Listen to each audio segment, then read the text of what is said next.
This is Hollywood, where this current cinema review has been brought to you by Barbara G. Brown.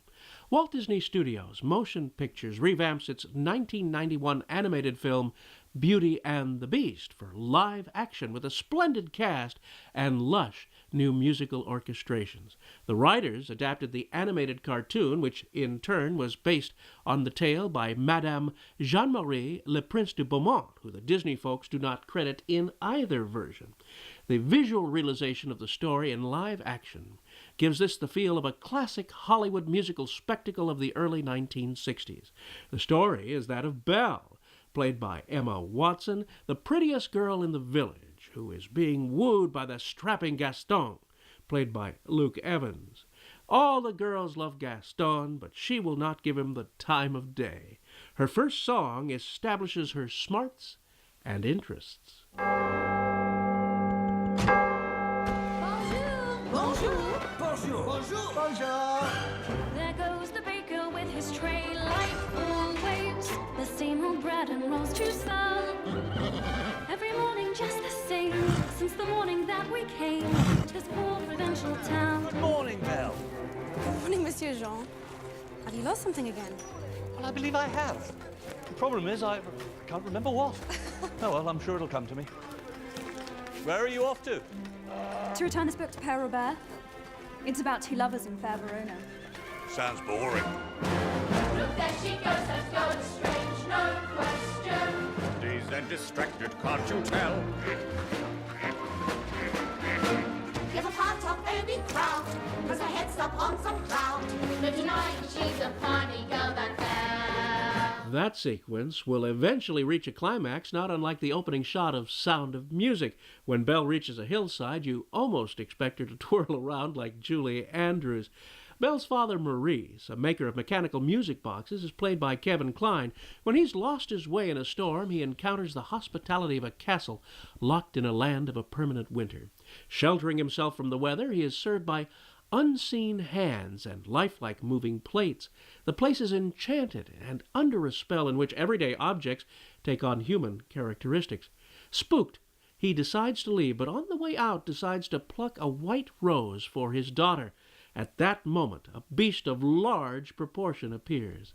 The titular beast is played by actor Dan Stevens, and his costume and makeup are based on the Disney animated feature of 1991. He makes a prisoner of Belle's father, but soon enough, Belle finds her way to the castle and makes a deal that she will stay in his place.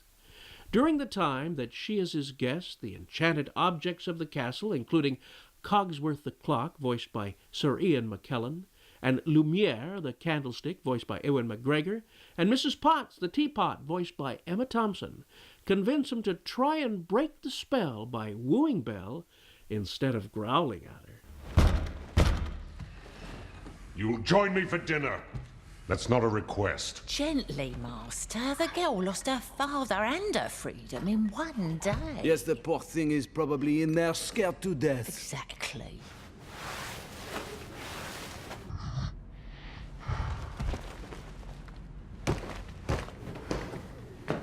Just a minute. You see, there she is. Now, remember, be gentle. Kind. Charming. Sweet. And when she opens the door, give her a dashing debonair smile. Come, come, show me the smile. Oh, my dear. No. You'll be the one smiling at this lavish production filled with wonder and music one hasn't seen in the movies since the last days of the big movie musicals. The production values are sumptuous as Disney takes on this story again 26 years after first telling it in the Disney way. I have loved Beauty and the Beast since I was about 4 years old. I know that I've seen it hundreds of times since, and now that I have kids of my own, probably thousands. I just thought it was the most beautiful and perfect movie. The question becomes, why remake something that's perfect? Part of it was this great opportunity to tell it in a live-action, fully photoreal version and distinguish Belle again 25 years later as a 21st century heroine. When you love something that much, you really want to do it justice. It was something that we all knew we had to live up to. Who's there? Come into the light. We have this extraordinary team who are legendary. They have given us the means that we needed to make it everything it could be.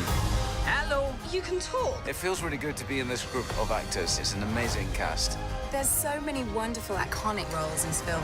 It was enormously exciting to see so many people concentrated on creating magic that will endure. Pleased to meet you. I've worked on films before where the craftsmanship has been amazing, but this has been unbelievable. Show me the girl. The music is pretty special. What if she is the one who'll break the spell? These songs are very powerful. They arouse emotion, carry you along. Think of the one thing you've always wanted. There's something about this story and the score that draws everybody in. Find it in your mind's eye and feel it in your heart. It will remind you of all the beauty of the original. But also expand on it and give it more detail and more depth. This version of Beauty and the Beast will define a whole new generation in a wonderful way.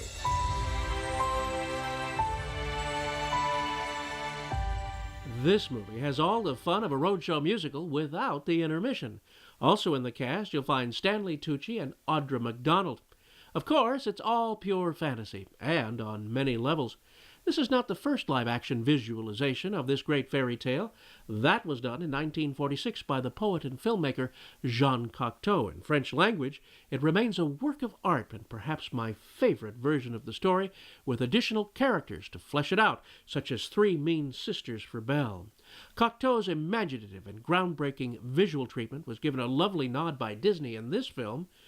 Where Maurice first arrives at the portal of the castle, there is a moving arm extending from a wall rosette by the door holding a candlestick, a clear tribute to the entry inside the door of the Castle of the Beast in the Cocteau film.